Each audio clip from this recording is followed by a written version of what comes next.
15 is a tough age for anyone, but for Evan Kidera, it was especially challenging. That year, he lost his father. As Evan navigated high school, grief made it difficult to focus, and his grades suffered. He referred to himself as a 2.0 student and had little hope of attending a 4-year college. He took a chance anyways, enrolling in fall semester classes at SF State. Initially accepted conditionally, his admission was revoked. 6 weeks later, devastated but determined, he wrote a heartfelt appeal letter that convinced the admissions to give him a second chance. That was a turning point. He dedicated himself to proving he belonged. 4 years later, he graduated with a degree in Asian American Studies and entrepreneurial small business management. After graduation, he found a steady job, but he wanted more. Growing up, he watched his father, a Japanese immigrant, build San Francisco restaurant Nori Sushi.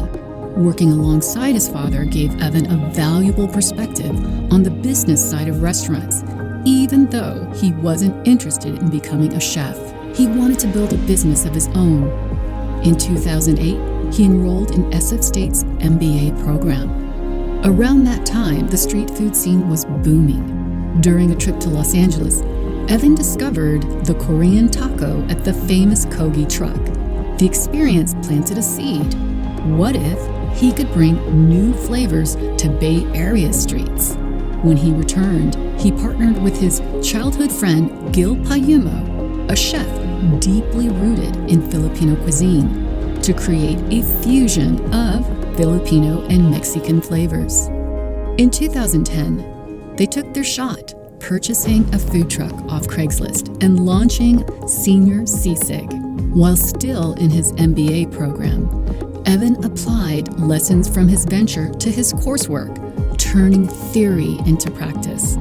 His efforts led to a case study he co-authored, later published by Harvard Business Publishing. Every hurdle taught him something valuable, helping Señor Sisig grow. Shortly after opening, they added a second truck, then a third.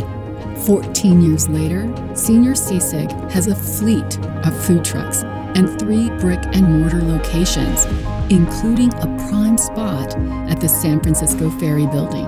Their story caught the food world's attention, earning a feature on the Food Network's Diners, Drive-Ins, and Dives, and accolades as a Bay Area staple.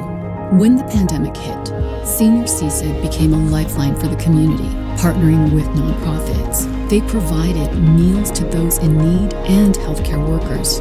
The Golden State Warriors recognized their contributions, naming them an Impact Warrior.